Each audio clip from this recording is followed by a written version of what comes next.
Good evening, everyone. Welcome to Telling Tales. Welcome to Symbaroum. It's Wednesday nights. That's what we do. We are now quite a way through the Witchhammer story, the second installment of the Throne of Thorns campaign. But there's so much yet to come. So much yet to come. We will finish this campaign or die trying, folks. You know, given everything going on in the world, maybe the latter more than the former, but we'll give it our best. So. With that in mind, I'll bring on the players and we'll start talking about what's going on, what went on last session, and all that stuff in a second. First, it's the usual promo nonsense. If you check down below the stream or the video, depending on what you're watching, you'll find a number of links. Links to Twitch and to YouTube. Please do check out each of those. Twitch is where we stream live and YouTube is where all of our video archives can be found. There's also links to our social media, to our Patreon, to our Discord, all the kind of things that channels have these days. We're no different from anyone else. And there's nothing to mark us out as particularly special or unique either. But nevertheless, go have a look at those links. See, maybe you'll find something you like. Who knows? That's one of the best reactions. I can see everyone's cams below. You see, that's one of the. Chris literally has his head in his hands in despair right now. So there we go. Fantastic salesmanship, says John. Beautiful stuff. We currently run 3 campaigns weekly on Twitch. Mondays is Vason with Johnny and the Monday Crew. Wednesdays is Symbaroum, that's this. And Thursdays is currently the final arc of Cincinnati Chronicles, our hybrid World of Darkness crossover event. It's almost impenetrable, but I like it, so it's still happening. We also run one-shots once or twice a month. The next one of those is this Sunday, where we'll be playing Land of Eam. That's a lovely new game that isn't even released yet from Exalted Funeral. It's described as the Muppets meets the Lord of the Rings, and who can't get down with that? So that's this Sunday. It'll kick off about 3 in the afternoon, BST. Come join us for that. And then later in July, it being obviously Motorbike Month here on Telling Tales. And by obviously, I mean I decided it's that because of what we're running. We've got on, I think, the 2nd of July, we've got a one-shot where Johnny is running a thing based on the album Bat Out of Hell. We'll find out. And then later in the month, I'm going to be running Hell Knight, which is a lovely art punk doom biker TTRPG.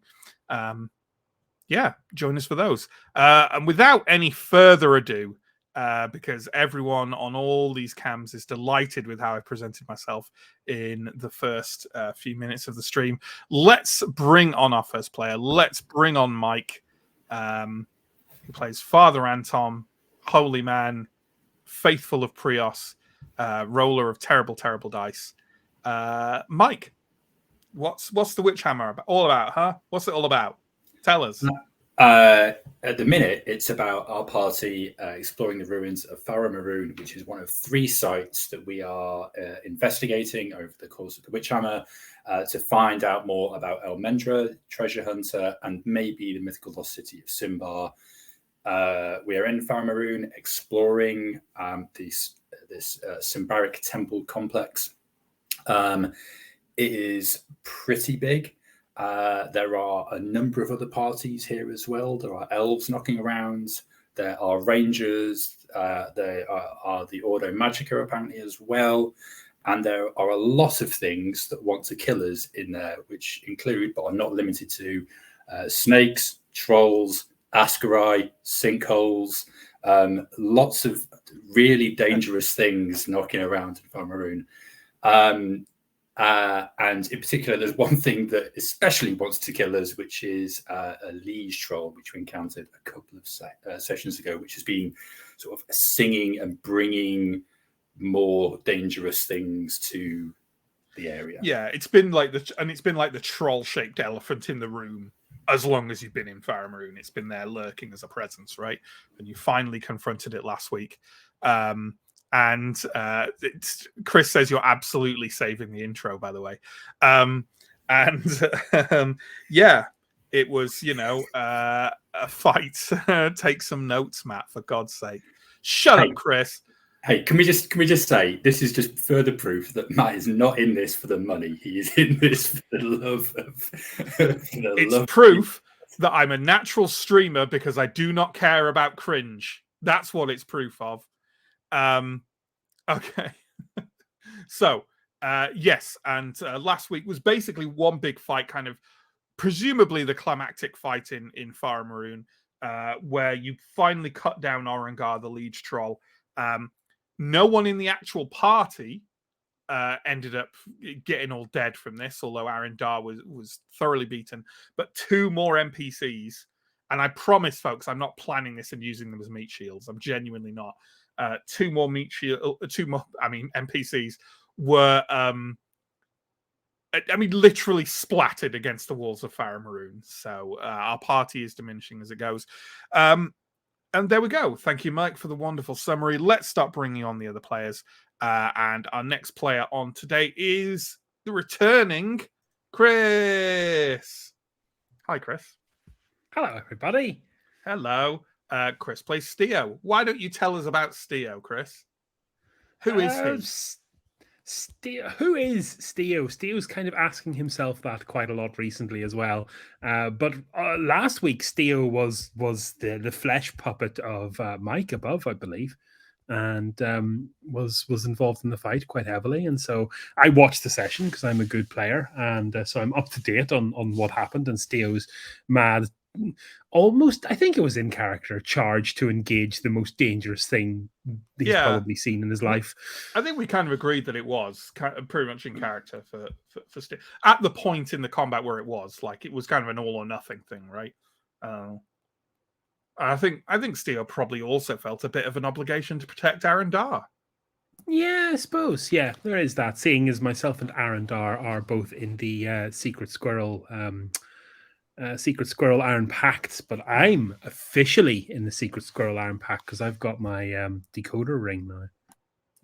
Yeah. Okay. So let's bring on our next player, as everyone writes in our private chat about how they're having slight connection issues. So this could be fun. It's John Arendar, who was nearly battered to a paste. Hi, John. Hi, Matt. How are you, and who is Arendar? Who is Arendar? I am fine. I'm fine, and Arendar is also fine. He's a bit beaten up, but he is fine.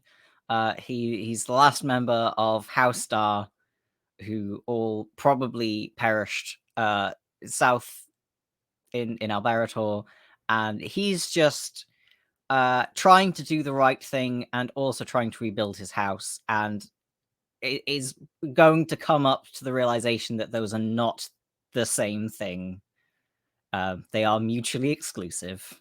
Sure. We should say, by the way, that he's trying to rebuild his noble house. Not as in... He's not like a house flipper. He's not,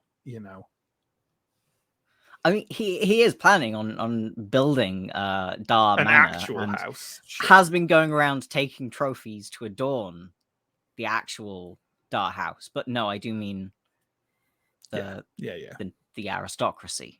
Yeah. I mean, there's a logical conclusion to what Aaron needs to start doing then, which he's made no attempt so far. Has he got an heir? Not yet. Maybe Farron's his heir. Yeah, I could see him leaving everything to Farron. If Farron...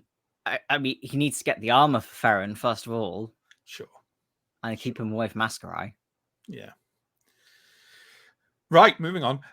So let's bring on the next member of our crew. It is Stephen. Stephen plays Elindra. Stephen, tell us all about Elindra.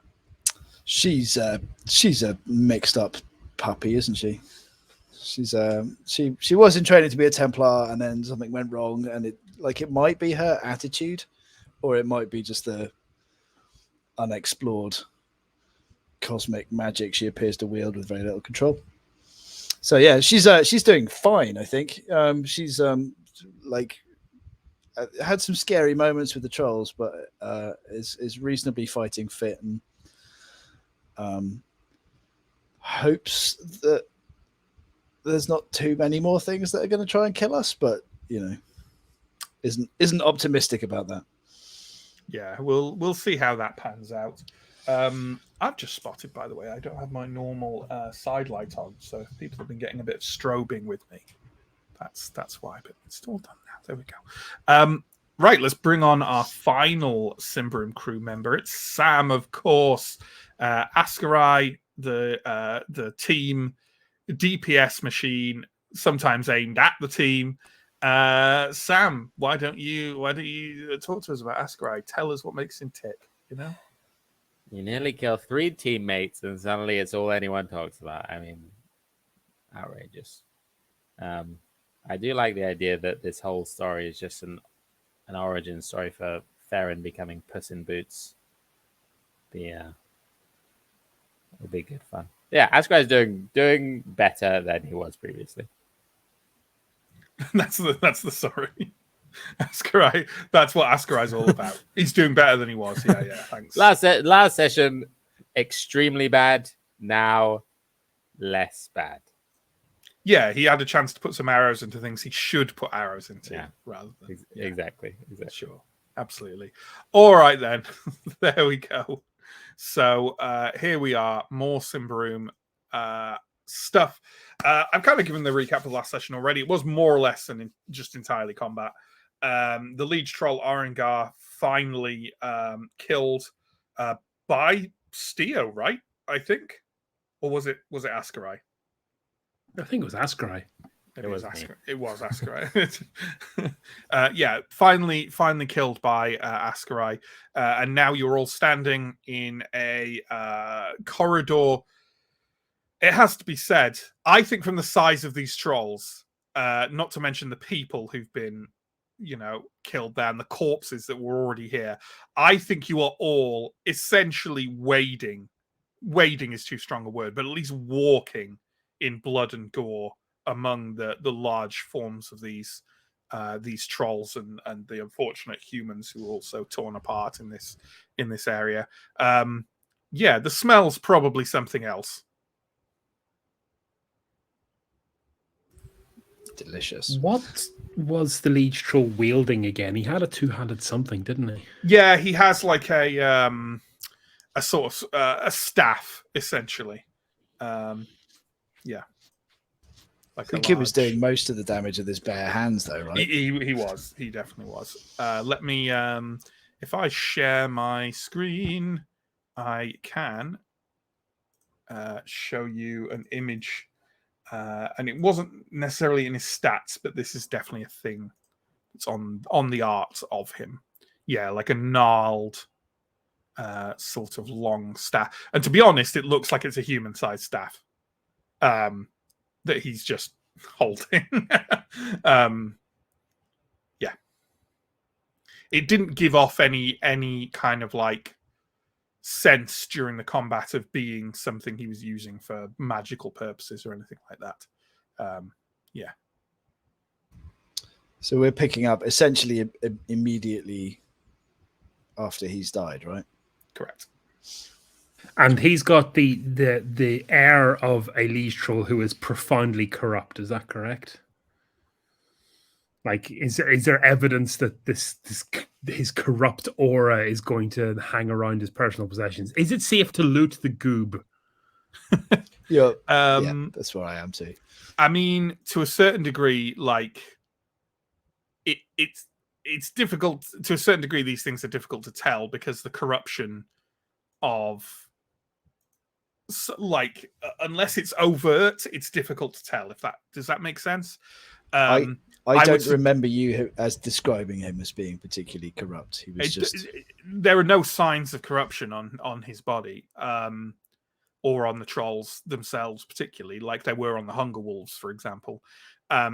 Obviously, you could suggest that Elindra could use Witch Sight, but my knowledge is hazy on how quickly shadows stop being shadows after something's died. I would assume I don't pretty think fucking quickly. I know that Oh yeah. But I'm just saying for like Elindra's purposes, I will happily make the roll if you want, but then you're going to have to make a call about whether there is a shadow around. I think my call will be that something shadow dissipates almost instantly as it dies. I don't think Alindra, it would have occurred to her really to use witch sight on a freshly dead guy. Yeah. Do you know what? Steel has this new fangled ring, which I'm not waving around the place, just for the record. But I've been told something very interesting about this ring with regards to how it behaves in the presence of corruption. So I'm going to kind of dive right in and kind of do a cursory loot on the gentle troll. Sure. I should point out that you will not be able to use any aspects of the Iron Ring until you bind it to yourself, which costs, I believe, either 1 XP or one permanent corruption. That's how artifacts work, right? I think so. I think so, something like that. I'm not sure. 1 XP seems super cheap on that particular exchange rate. Yeah. But yeah, we'll check the book later. But and that's you'd not also something need to know Steel's- what it does. But yeah. That You're I've just been kind of looping in, briefed right? on that. Yeah. But also, Steel doesn't know that, but kind of thinks it is probably just a talisman of warding and is still going to die. Sure. Yeah. Specifically Orangar's body, right? Not so Yeah, much I the think other so. trolls. Yeah, okay. Well, as you start doing that kind of like rooting through, as you can see from that image, like the liege troll was wearing kind of, people don't make clothes for liege trolls, right? So he's wearing kind of like what looks like a lot of like other, like a leg is an entire bit of fabric torn from some of the outfit, right? That's been wrapped and bound around his leg with twine and rope. It's like this strange sort of like tatterdemalion ensemble, and the smell isn't particularly good either. While Stio is doing that, DeGesto is definitely kind of walking over to the crumpled remains of his 2 final employees, and sort of like looking over them and kind of shaking his head. Not again like he was with the other one that fell down the crevasse. Not in kind of like somber mourning, but in kind of like it's a real shame sort of fashion. He is used to seeing compatriots die. So yeah, but he's kind of looking over them and kind of like patting over their remains for like keepsakes and things like that, What's everyone else doing? If Stio got to Orangar for searching duties first, then I guess I will go and look at some of the other trolls. Absolutely. How about Antar, Masquerai, Aaron?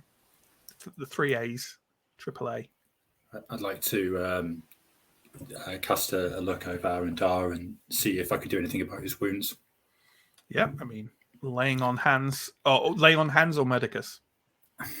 Laying on hands is probably better, but like it sort of renders Medicus redundant. Like, so for me at least. Not Yeah, so sure. I guess if your corruption is piled up high, then yeah, it depends what you want to do. Like, I have no problem. We have our rule of like you can't re-medicus someone until they're hurt again.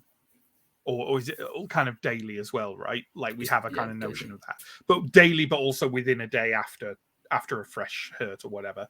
I think for you, laying on hands, why don't we say that like that doesn't count as part of that restriction? Does that make sense? Sure. So you could potentially do both, right?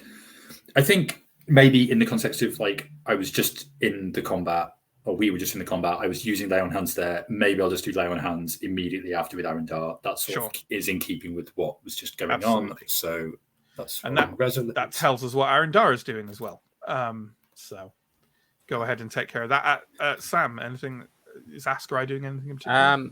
Askrai is gonna go and check the rooms where Orangar kind of came from, just to check if there's anything in there, if there's any body in there, that kind of thing. Sure. Well, let me get.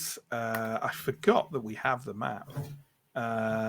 Although I suspect the map won't get much more use as we start to hunt for the things that lay hidden here in Symbaroum. But just from a quick check, the too many images. So effectively, the doorway that kind of Orangar came through, where you saw beyond it, there was some kind of like almost scrubby vegetation and something that looked a little more like a courtyard. When you go through, you find that there is indeed a kind of relatively large north-south room that has that feel to it. And just a few steps into it shows you that it kind of branches out to the east into what is very much definitely a courtyard, where the ground is covered in tangled vines and some kind of undergrowth. There are a few trees just standing in here. It's completely open to the sky and gives the impression it was always this way.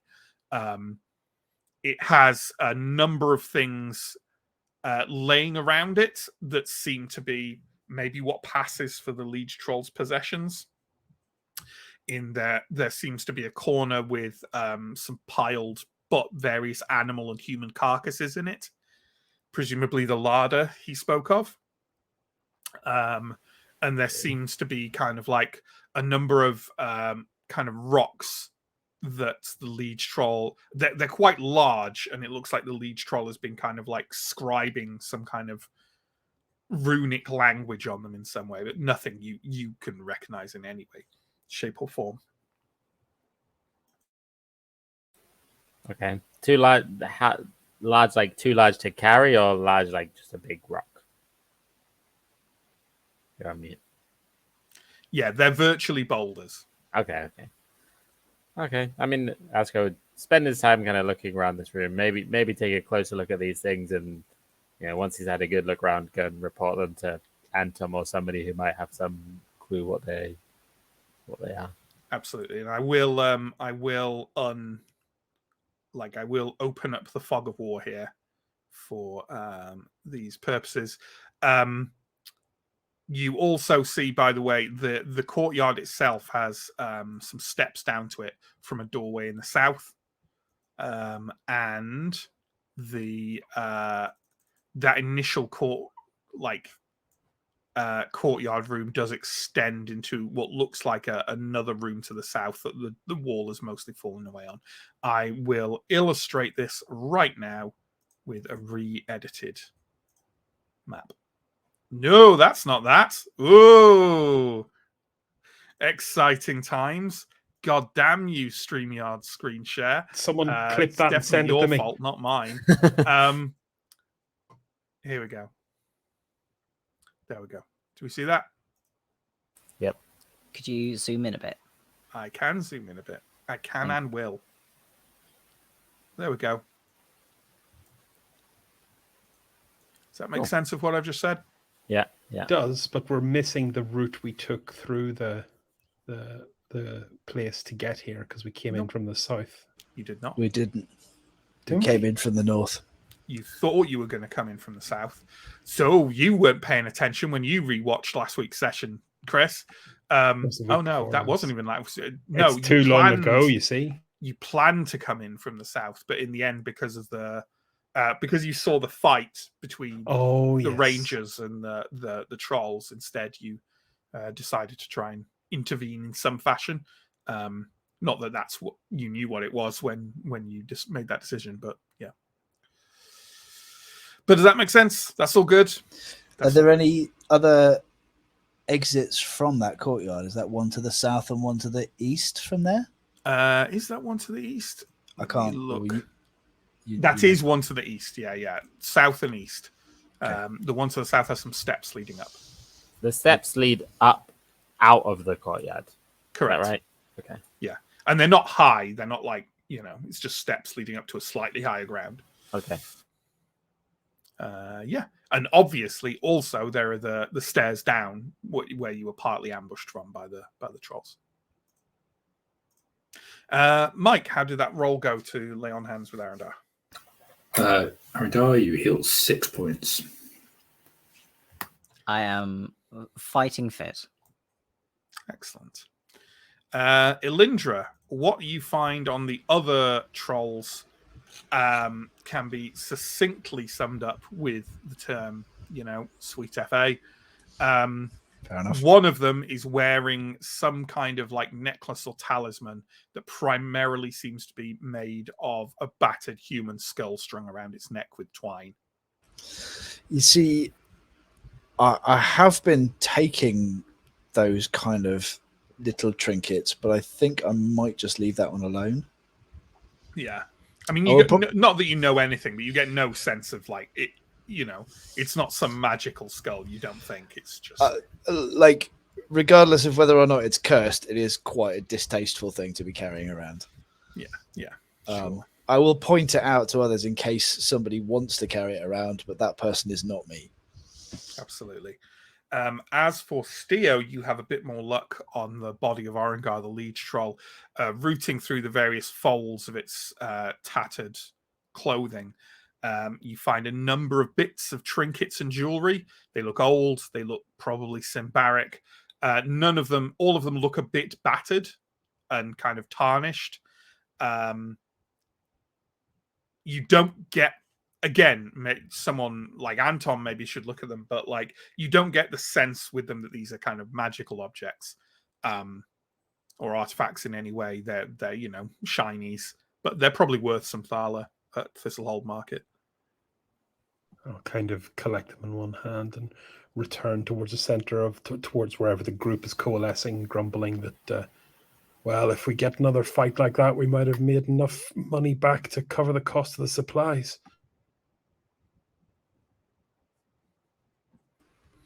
It's not brilliant, but at least they're no longer in a position to kill us. That's true, and we've got a good shot at this door. I kind of will look anxiously towards. I believe there are stairs down in this room. There are steps leading down into a musty darkness. This is also Elindra's next instinct. So I think if Steo's making to head that way, go with. Yeah, DeGesto kind of walks over where you are. He's kind of like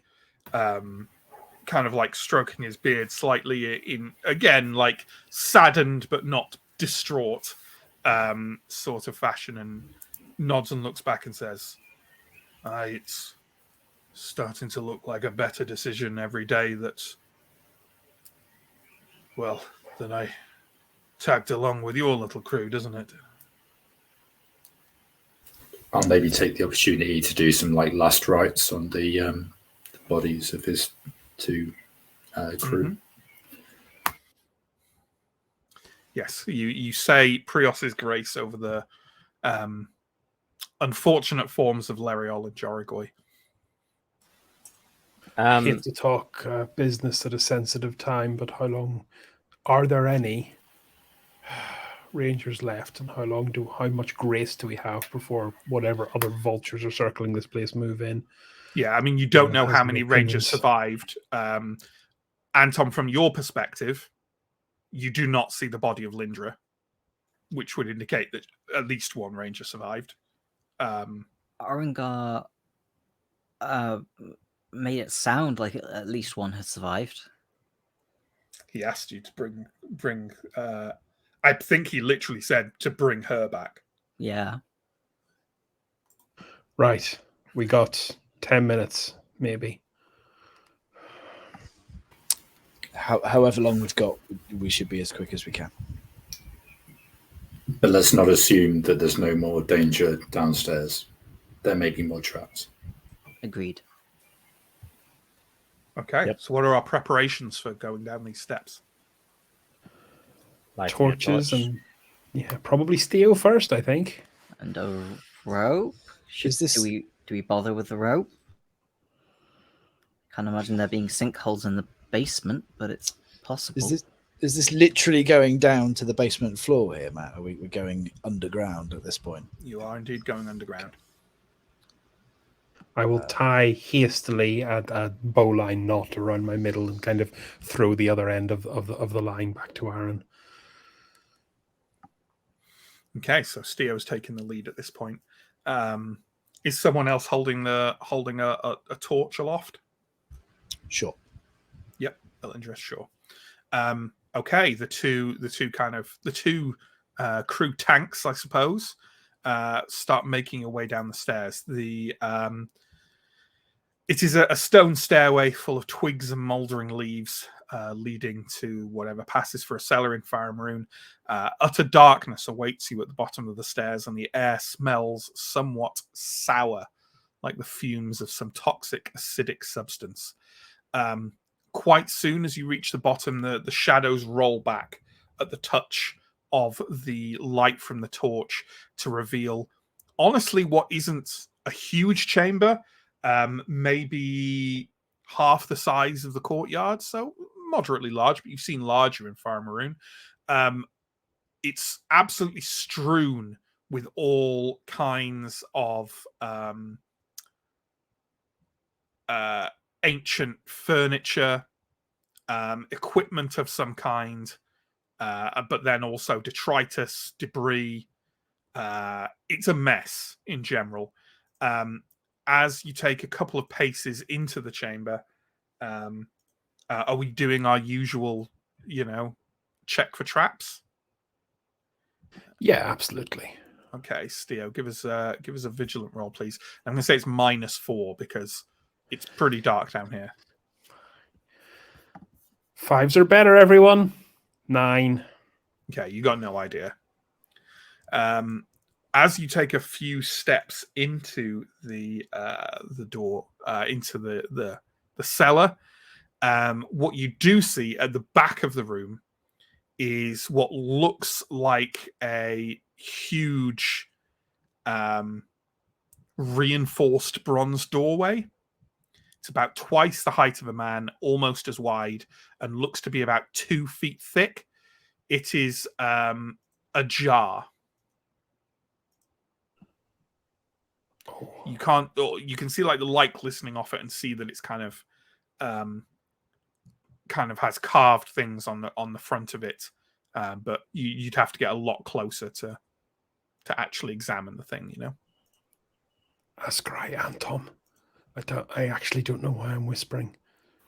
That must be it. That's the locking mechanism. I need you two to come with me. I'll move towards the front of the party. Yeah. Okay. Is anyone not going over to kind of the doorway? I'm going. I have the light, so Yeah. As you step closer to it, more details reveal themselves. As I say, it's huge, twice the height of a man, almost as wide, 2 feet thick. The corroded exterior is exquisitely ornamented, like a painting of a landscape with mountains, plains, and water, and with figures as well. A rider on a horse, a couple walking hand in hand, a prowling hunter, animals in the form of a dog, a bear, and some birds. There is also a ship at sea, a crescent moon, and a cart pulled by oxen. The door, as I say, is ajar, definitely open enough for a human-sized person to slip through. Is it reasonable to say that it's bigger and fancier than any of the other doors we've seen in this place? Some of them have been as big, you think, but it's definitely fancier. And the other doors look like, this is a functional door, but it does not look like a door people would be going in and out of regularly because it's 2 feet thick. Sure. This was built to block, not to provide access. You know what I mean? So, yeah. We did upstairs somewhere, I think towards the south, we saw like a bronze door. Mm-hmm. Was that like a not comparable to this door? It's made out of the same material, but other than that, this is far more ornamented. Okay. Far thicker, far more, just... It has the same vibe as the doors from upstairs, but this door is far more important written all out for it. You know what I mean? Yeah. She was interested in the locking mechanism, or is that a lie? Was she interested in what's behind it? She was looking for information for how to open the door beneath Carvasti. We don't know what form that information takes. So I don't think it's this door, but it might well be what's behind this door. Yeah, I say we look inside first, and then if we don't find anything, check out the door. Okay. You can only go through this door one at a time unless you want to try and open it a bit further, which isn't probably impossible, but will definitely take a couple of you really heaving at it.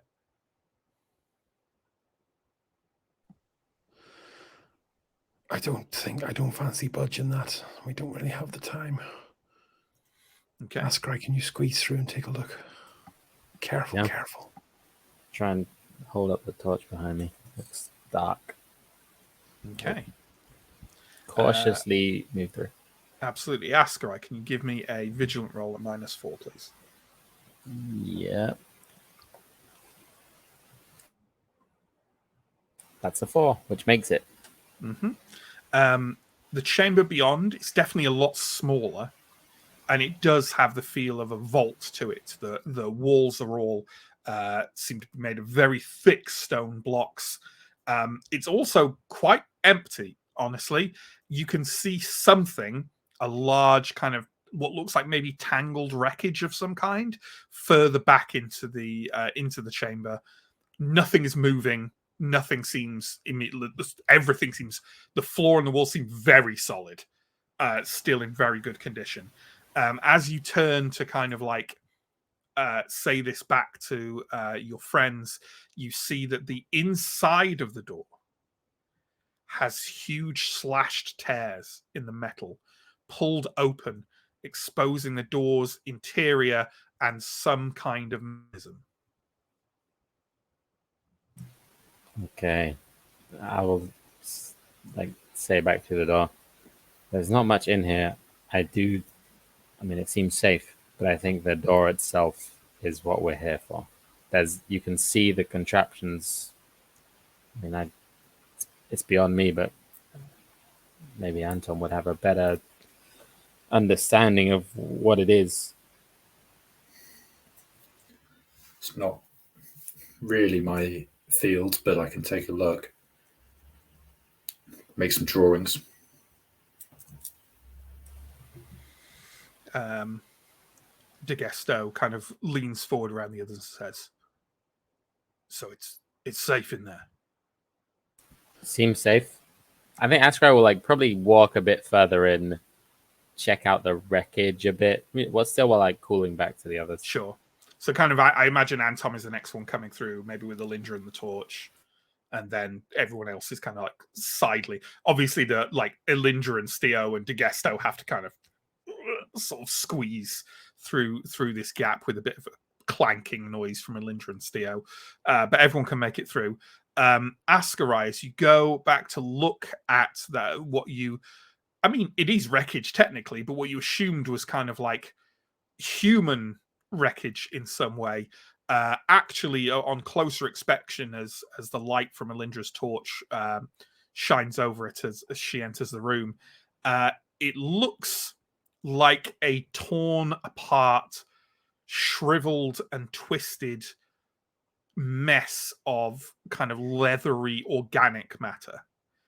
Can you give me a cunning roll, please? Okay. Flat cunning? Yeah. Okay. Actually, no. Take a plus to it. Take a +2. Okay.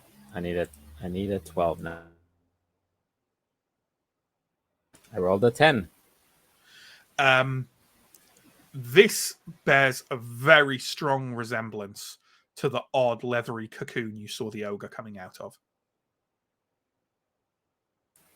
Okay. In Davakar a number of weeks ago. Is it attached to a wall to the ground?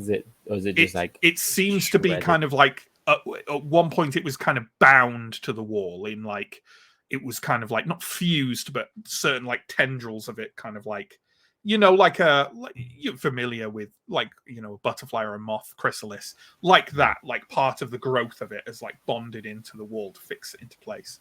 But yeah, other than that. Okay.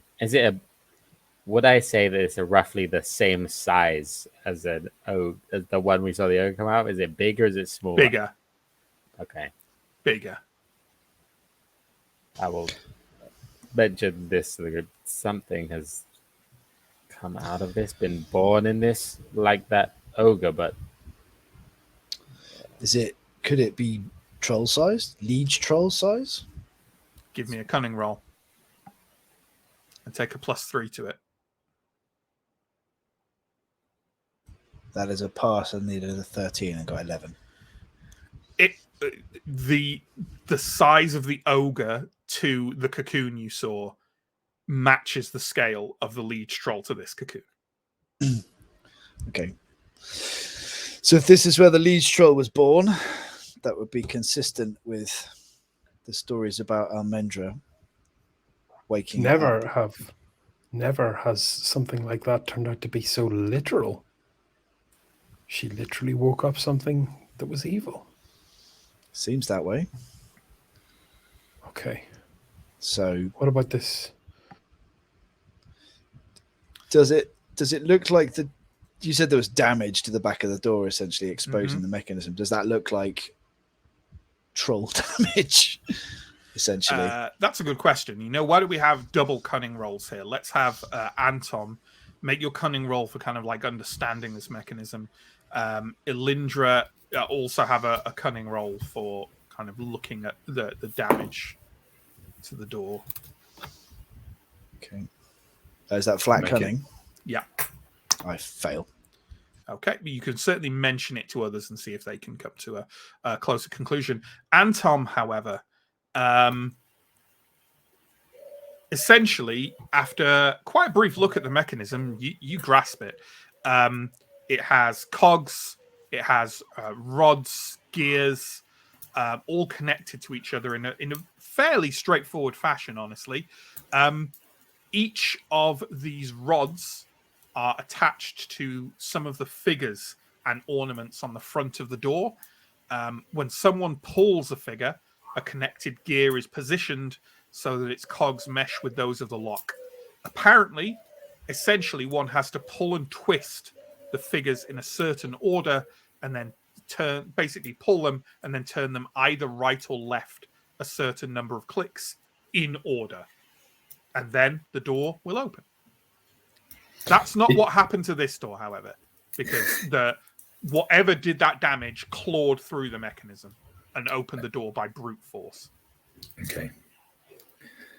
I will relay this to the group, along with maybe my theory that, like, the door that enters Symbar is a replica of this door. So can we work out what the configuration would have been to open this? Anton, make a cunning roll at -5, please. No, that's a fail. Yeah, you've got, like, with the damage done to it and everything, you kind of don't know. You can figure out how the lock works, but not the actual configuration required to open the door. I mean, you don't need to open this door anyway, but in case the configuration matches the one below Kavasti, you're simply not capable of doing it. Could I don't know if this breaks the rules of what we've just rolled for, but, like, could I send someone on the other side to, like, pull some figures and levers and see how it plays out inside the mechanism? You probably could, but, like, you also don't think that will tell you much because the mechanism on the door is destroyed. Yeah. So, like, you can see the cogs turn and the stuff like that, but you can't see how it interacts with the mechanism because the mechanism's gone. And that's kind of what you suspect what you'd need to know to, like, figure out how it opens. Okay. I think I will take some drawings of this side of the lock and also the front of the lock with the kind of it's not a mural, it's interactive, but, like, the frieze or whatever it is. Yeah, absolutely. And while you're doing that, DeGesto mumbles kind of interesting noises and kind of leans over the back of you as you're drawing to kind of peer it. As he's an artilleryman, he's an engineer, he has some notion of these things as well, and he seems to be examining it also. Feel free, Anton, by the way. Elindra, have you made your kind of, like, notions of examining the damage to the mechanism to Anton or other people who might want to make a similar roll for it? I will speculate that it seems like it might be troll damage, but that I have no way of figuring that out for sure. Sure. So, logically speaking, I think it's safe to say it's either troll damage or Almendra damage. It must have been something that was trapped in here. Otherwise, why bother? And how would it I get in have- here? Other concerns, mostly, Almendra managed to escape this thing, but still managed to figure out enough about the lock to make progress on her quest. Yeah, from Like- what we know so far, we've come a long way and spent a lot of time and put ourselves through a lot of danger for not enough information to open another door like this. But maybe this is However- where the island comes in. Yeah, it also gives quite a bit of information on the fact that whoever this Almendra is, probably quite formidable. Sure. Does anyone else think they would go so far as to, or have some reason or knowledge to make a roll on kind of Elindra's suspicions? The two people who kind of leap out for that are maybe Anton and Ascarai, just because Ascarai knows, beastly signs or whatever, and Anton's a lore master. I don't know. I think Ascry would look to, have a look and see if he recognizes this as being troll type damage or some other creature type damage. Sure. I think Well, Electra would. both of you go ahead and make a cunning roll.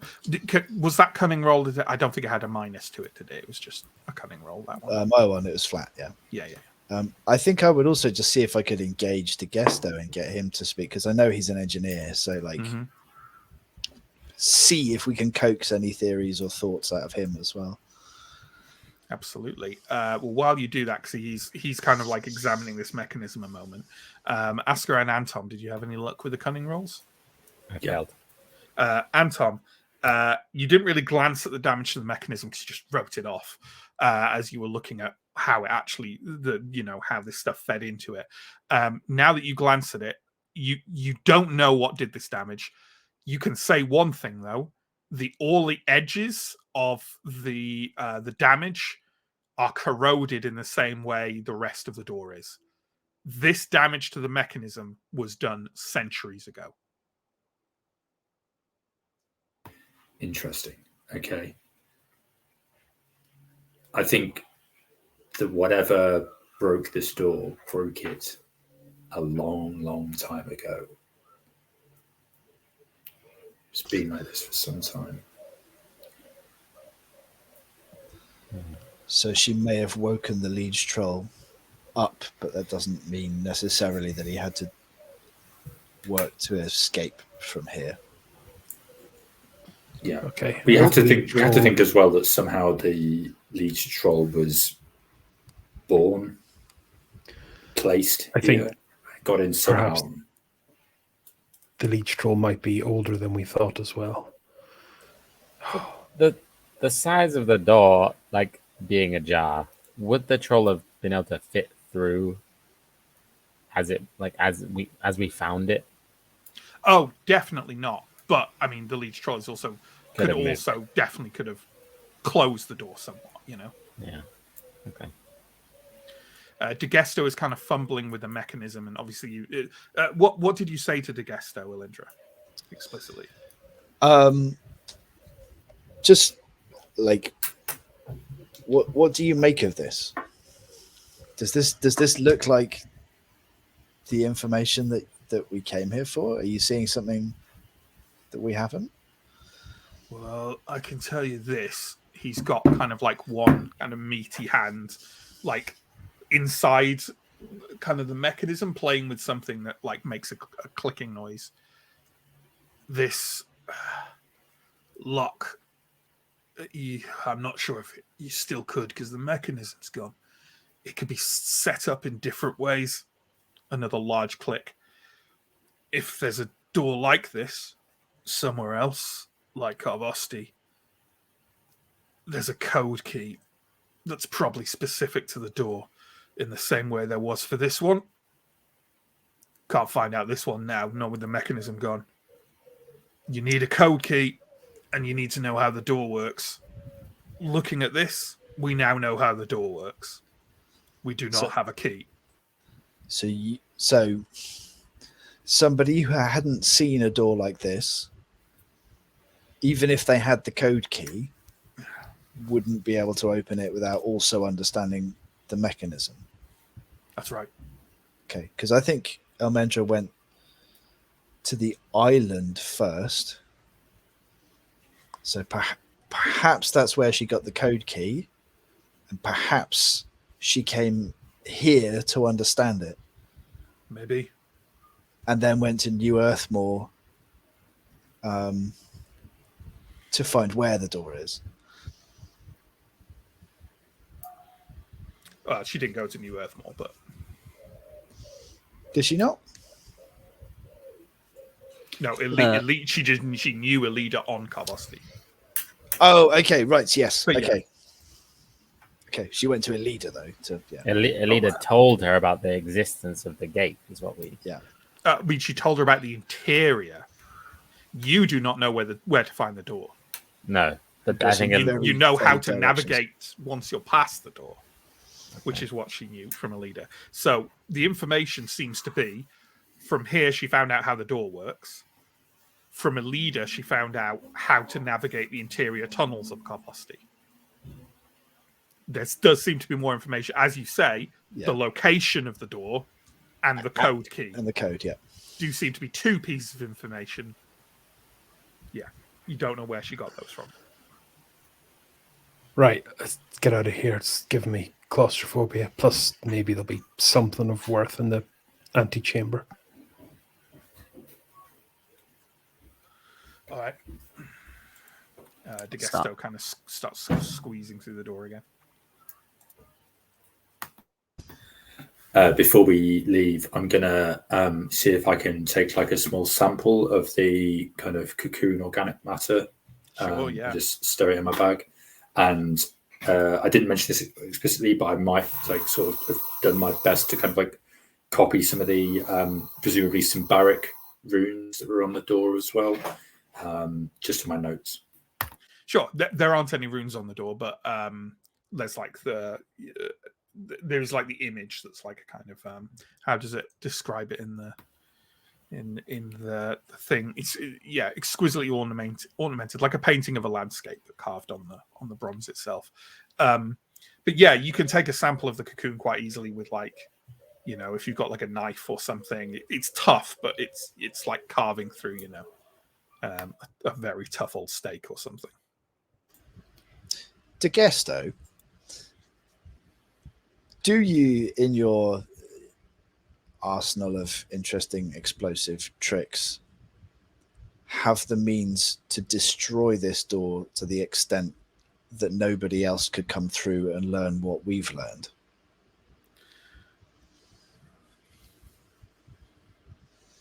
Because that seems like that would be a good thing to do if we can. That's not a bad idea. All right, everyone out of the room.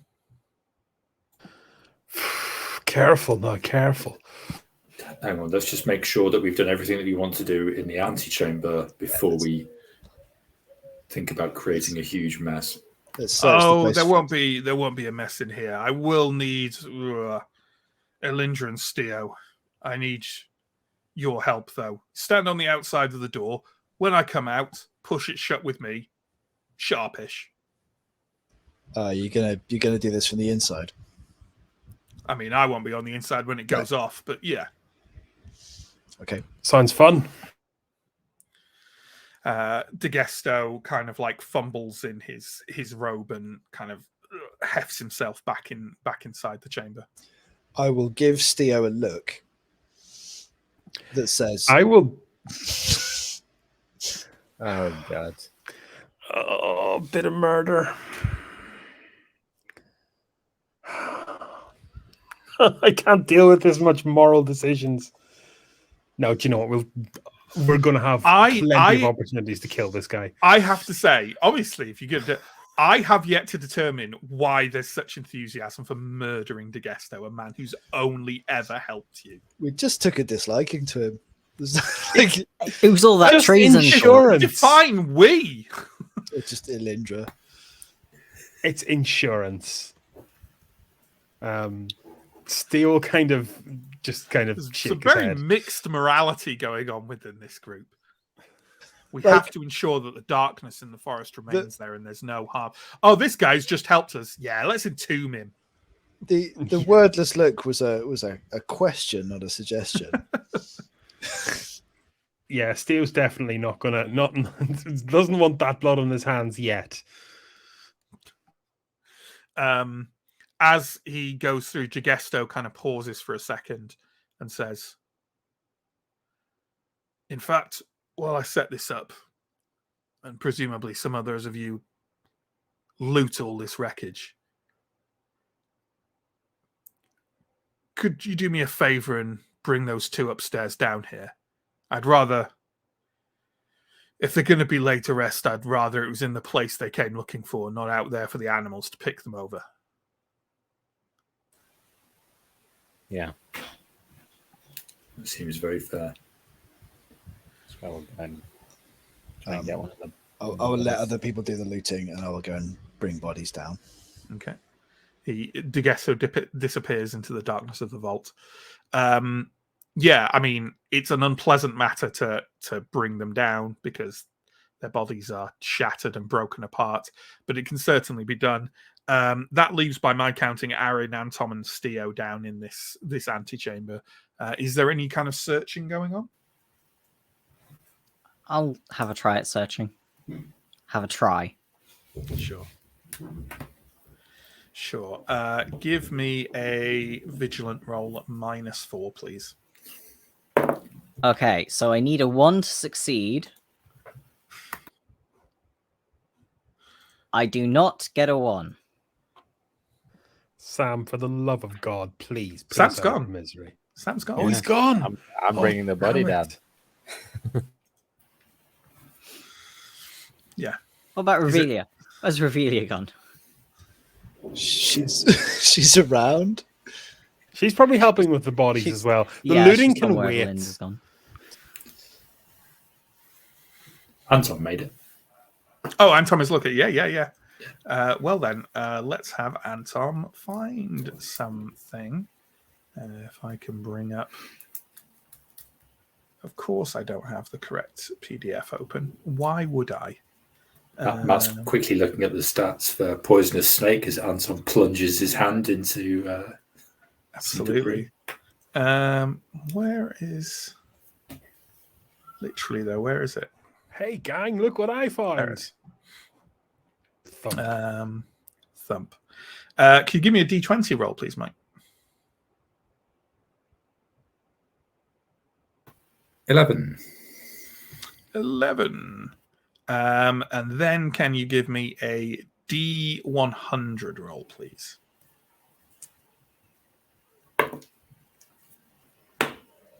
72. 72. In amongst some of the wreckage of what seems to be very, very old kind of alchemical and magical equipment of various kinds, you find one intact thing under a kind of pile of wood that's somewhat sheltered it over the long centuries. It is a bowl of red clay with paintings on it portraying blacksmiths and sorcerers.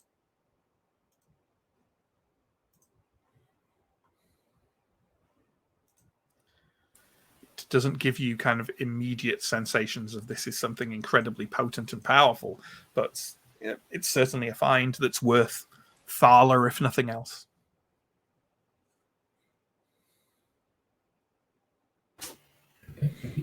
Okay.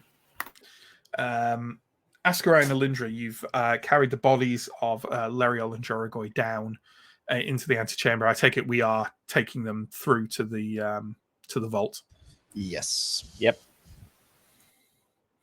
Okay. As you go into there, you can see Degesto in like all this interior mechanism. Like he seems to have some kind of paste or powder that he's like tucking into little kind of gaps in the mechanism all around. He also has what looks like a long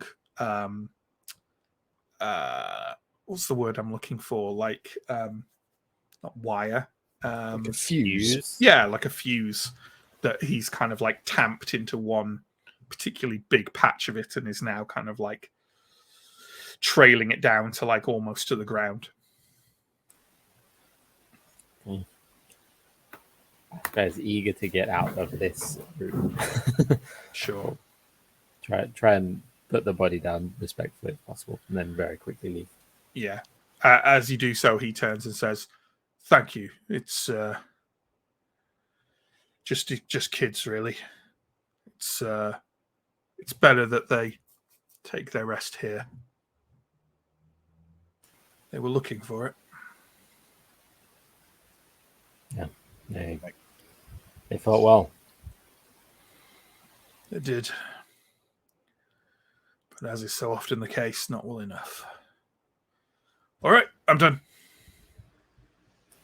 Let's step outside. Okay. All three of you come out then.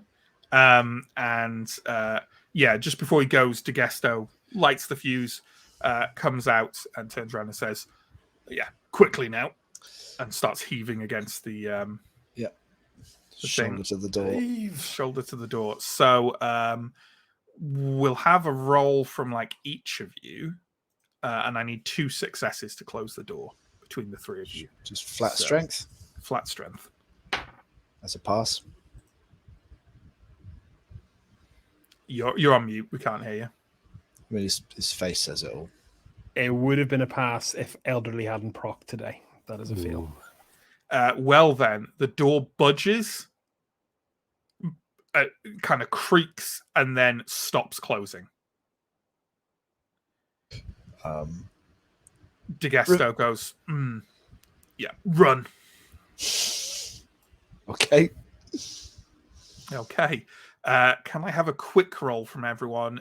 It's not too bad a one, though. Can I have a quick roll at +5? Yep. Okay. So is that just Stio with the failure? Oh, and Tom as well. And let's find out how DeGesto does with a quick roll at +5. This was a terrible plan. He got a 1, but then he did know it was coming, so you know. Okay, Stio and Anton can have an armor roll, please. And Anton, Blessed Shield is definitely gone by now. The scene is over. Oh, come on. End of the fight. Yeah, no, I'm not moaning about that. I'm moaning at this fucking turn of events, and I roll a 1 on my armor roll. Right. Stio, how do you do? I'm just trying to remember. My plate is D10, I'm pretty sure. Yeah, I got a 5, which is not bad. Okay. As you all kind of scramble up the stairs, there is at first just what sounds like a kind of like fizzing crack. And then there is, those noises you don't hear because they kind of like batter your ears into submission, and it's more of a concussion than a noise, right? Anton and Stio, you are the last up the stairs. Stio, you find yourself flying forwards and like tumbling upwards of the stairs, like in your, but your armor kind of like protects you more or less entirely. And you kind of like come to a halt on one of the top stairs, just like, ugh, like feeling thoroughly rattled and battered, but no actual damage taken. Anton, you do similar, but you are not wearing big chunky armor. You are wearing a robe.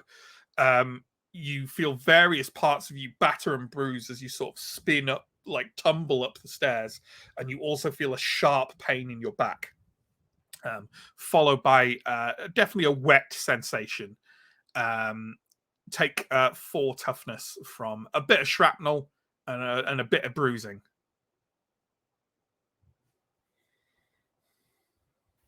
Well, I probably know we're coming now. Are we done here? I think we're done here. I'll offer a hand to Anton and sort of check that he's mostly intact as I help him up. I will, through painful grunts, mutter the following under my breath. Did I not say we should check for treasure first?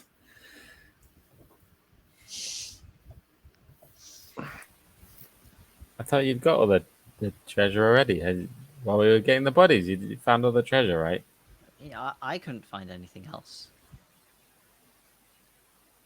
Well, if Arendar with his literal dump stat of vigilant couldn't find anything else.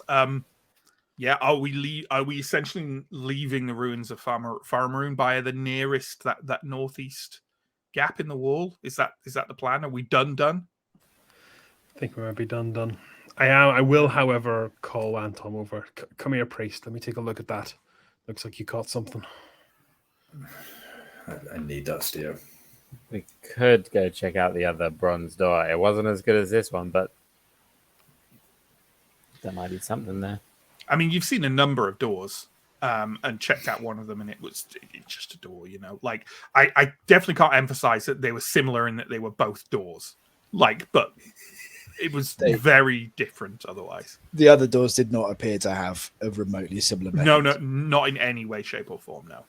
And the door you did go over that was similar, I believe it had a lock on the back of it, but it was like a lock, like a normal lock. Like a deadbolt sort of thing. We could. No. There are.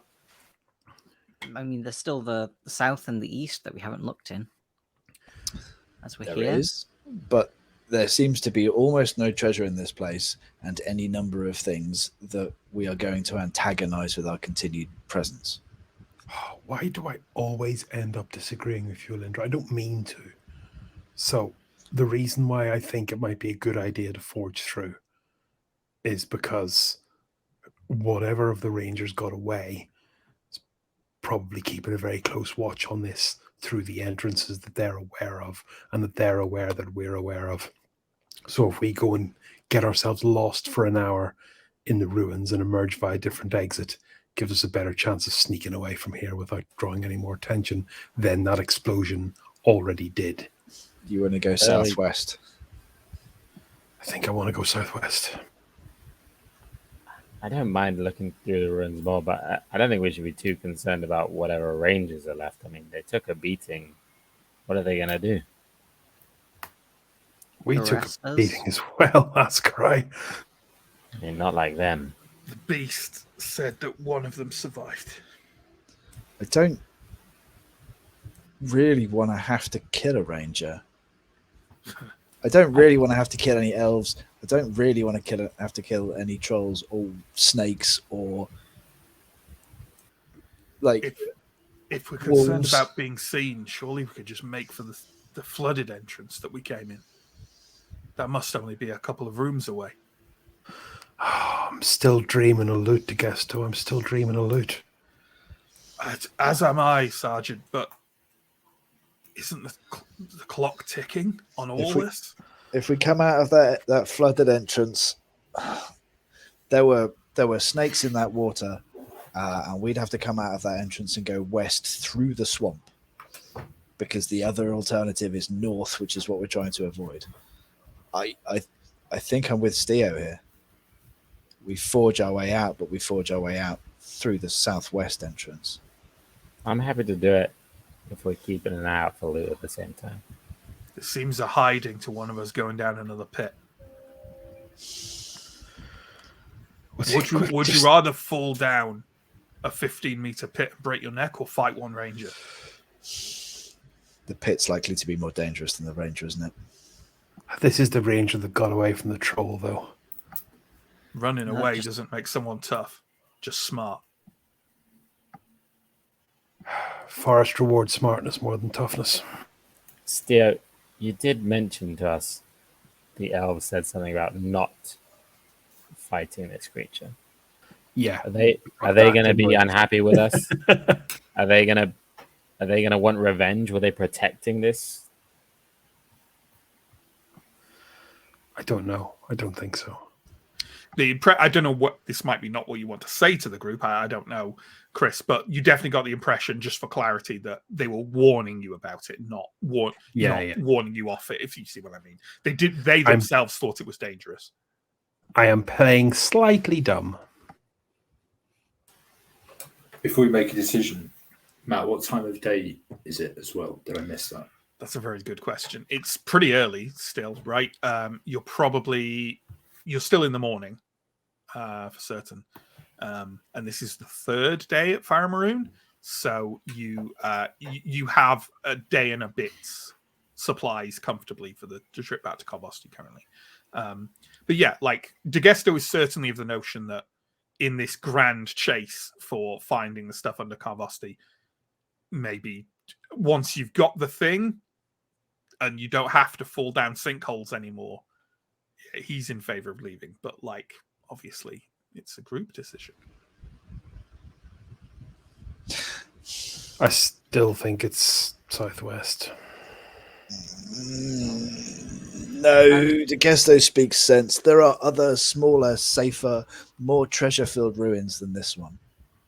I was only suggesting south and east because it's there, but battling our way all the way across Symbaroum seems like it would take us a good long while. I Why don't we think just for what walk? it's worth, I think the main entrance, if you want to stay clear of the view from the Rangers, whatever Rangers got away will be watching the exit they made, not the front doors, right? I mean, maybe the elves watched that one, I don't know, but Well, then they can watch us leave, which is what they want us to do. it's what they want, right, Sergeant? Okay. Let's go. All right. Is there any dissent from Anton, Ascarai, Aaron, as the quieter people in this? Ascarai would just say, if we're leaving, I'm on board with leaving fast. We're gonna have to pick up loot to cover our costs at some point, and if that ends up being in Symbar, so be it. Yeah, Absolutely. we'll be on our way. Maybe I'll have a little chat. Like we've not got much here, but I don't know. The Etiquette, those necklaces I picked up. If we're very lucky, there's $100 there. We might cover the Between cost of us. the licenses. I think that's all we'll do. Okay. So, with that in mind, you make your way back to the front entrance of Symbaroum. You have to do this kind of like by skirting along the sort of the inner north wall. You have to make your way over do you remember the large pile of rubble where Ascarai was bitten by a snake? You have to make your way over that.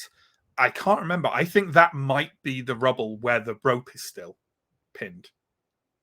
Or if not, you can do it again, certainly, with no particular problem. Yeah, I don't think we left a rope there. Okay. Either way, you can do it again with no particular problem. Once you've done it over one bit, I'm not going to ask you to do it, make rolls to kind of do it again. So you all manage to sort of scramble over that. You make your way west through what appeared to be kind of the grand hall of Symbaroum, out through the columned chamber where you fought the Fey Beasts, and onto the front kind of platform at the face of Symbaroum. Let's have some imagery up. Sorry, I just have to switch my sharing of screens again. I implore you, StreamYard, please let us share more than one screen at once, so I don't have to do this every time. Yeah, that's what the front of Symbaroum looked like. There's still a dusting of snow on the ground, although in the last couple of days it's definitely felt a bit warmer as winter comes to an end. And more so than that, in front of the entrance of Symbaroum stood a good 20 feet away from the platform, the kind of dais as you emerge out onto the northern front of Symbaroum, is the elf Malahai, who stands there as if waiting for you. I'll kind of try and elbow my way up to the front of the group if we're heading out. Ambrians, did you find what you sought?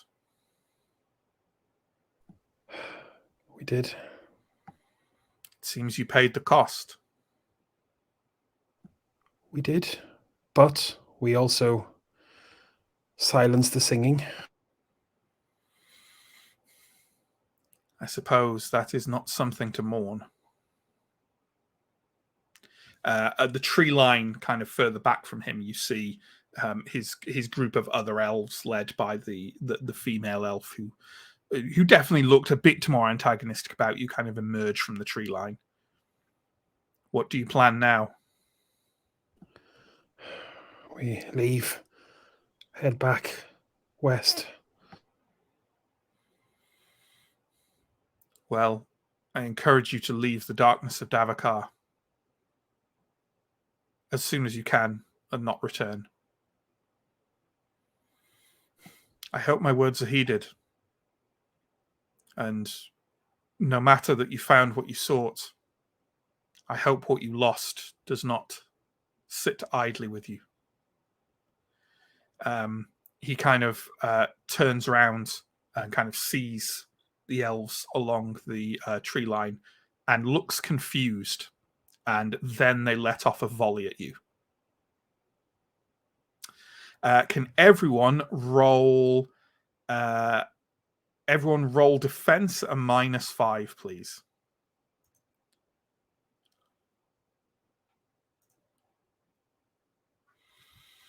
Okay, and we'll deal with another attack in a second. But let's go through one by one. So Arendar, did you make the roll? Arendar rolled a 20. Okay. In that case, can you make another roll, please?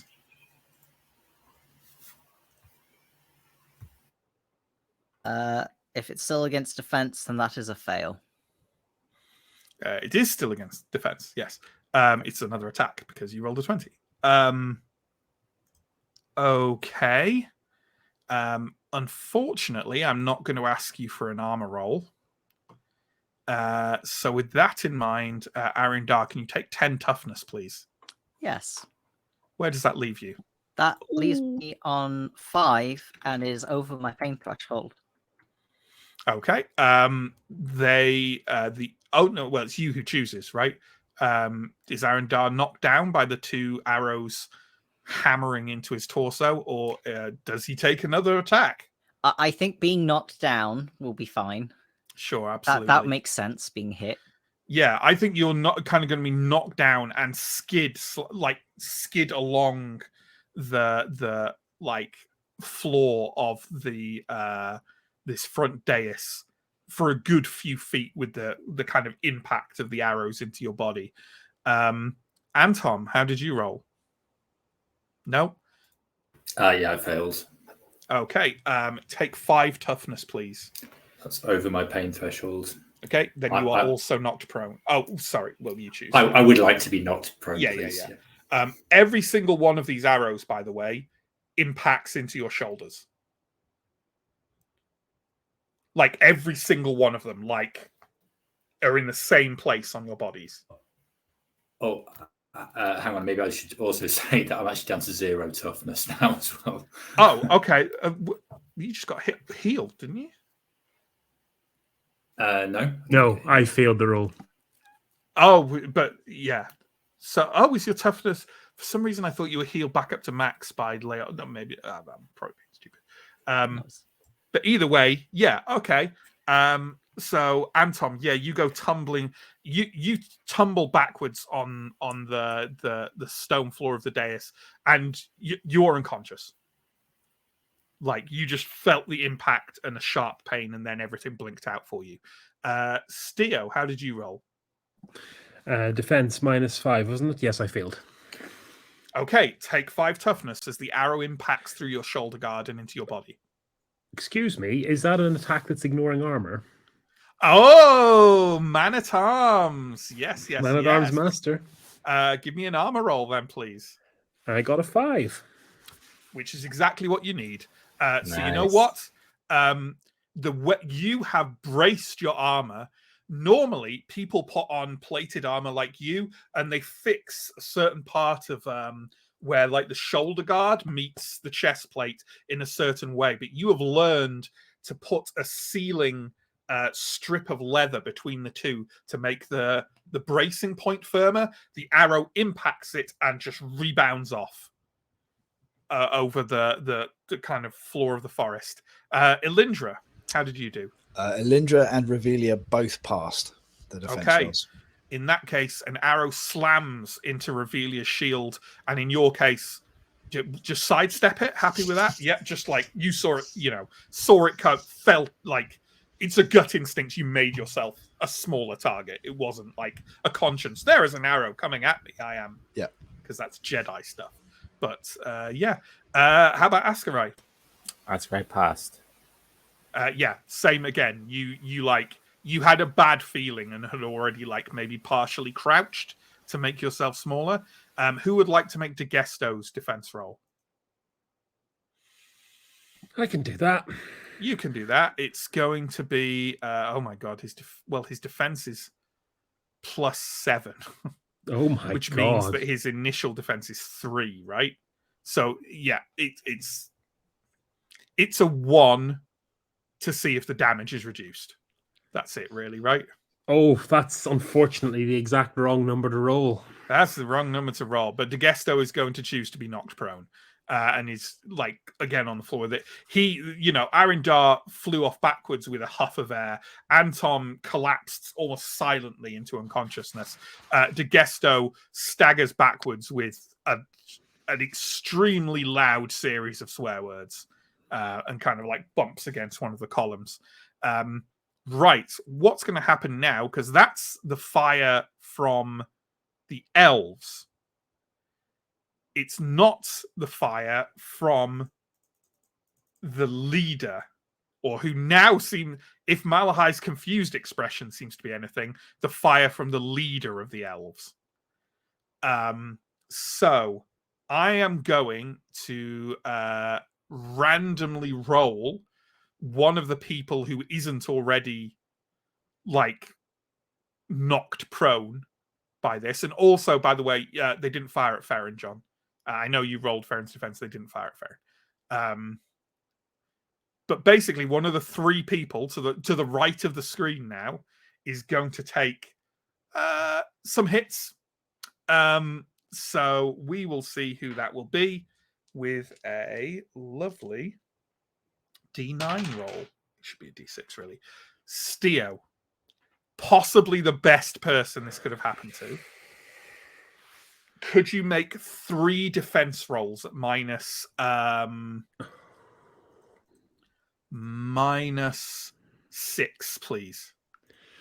Okay, that's 4s or better. That's not good. That's also not good. I dodged 1. Well, we had a -6 roll before. I think that might be a first. I think someone has had a lot, an exceptional attribute that you fought, but I can't remember who.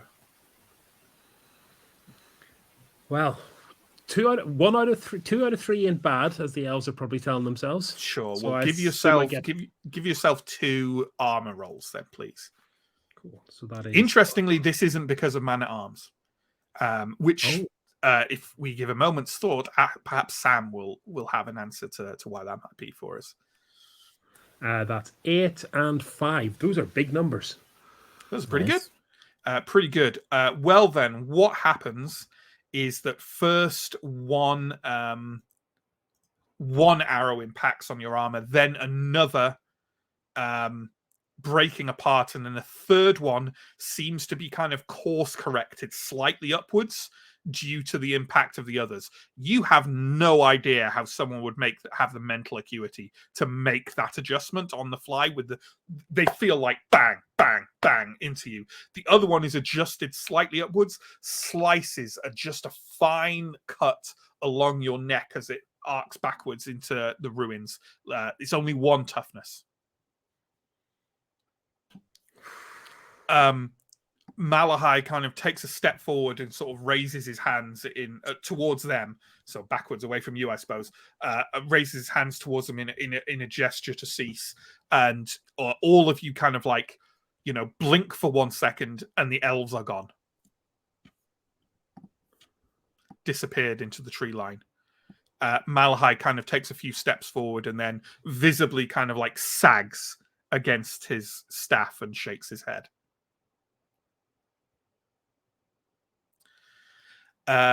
Father Anton is not breathing particularly well. I think I'll go and see to the good father. Now, here's an interesting question. I actually genuinely put this to chat as well as the rest of the group. In a circumstance like this, do we have a death roll? Because normally in combat, we would have a death roll on like the turn round following, right? But like turns in combat are meant to be like 5-10 seconds, right? They're not meant to be long. In this instance, where a combat, what I'm saying is, do we have a death roll? I think Antom's got to have a death roll probably before anyone can get to him to try and heal him.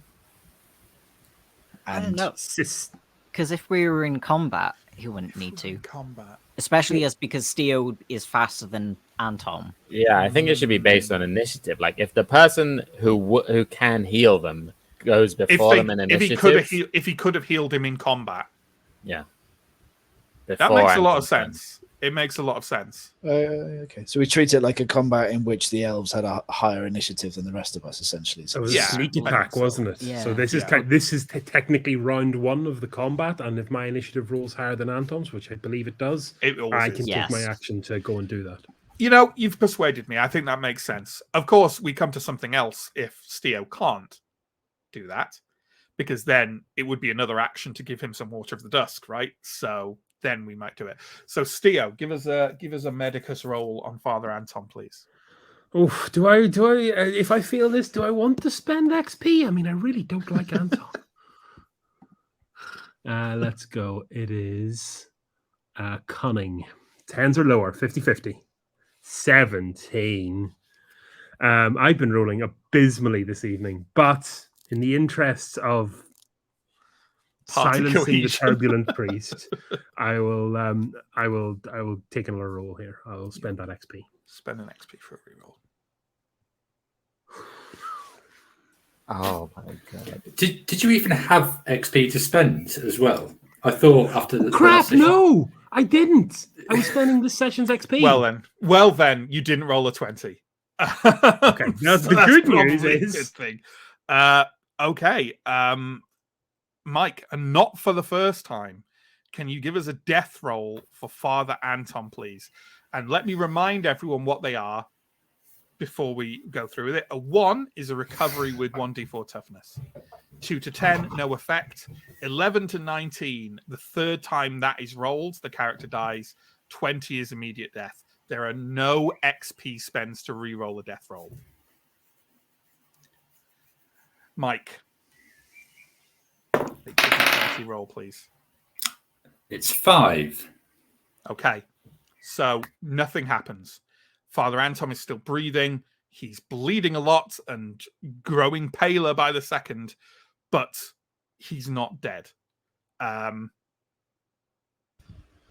You can't make another Medicus roll on him. No one else has Medicus.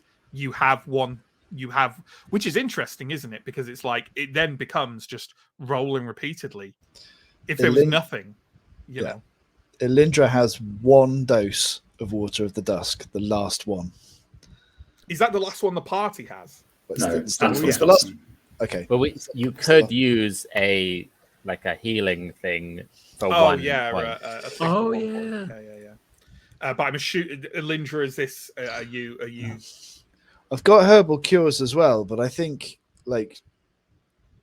she's not really used to using them. I think she mainly carries them. Yeah, as a pack mule for Anton and Steo. Yeah. So that they're nearby if she needs them. Mm-hmm. I think she would use the Water of the Dusk. Sure, absolutely. Okay, Anton, D10 roll.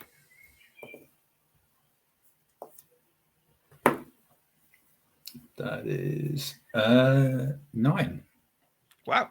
I am almost fully healed. Thanks, guys. Right. Yeah, you, not for the first time, you feel yourself brought back from the edge of the abyss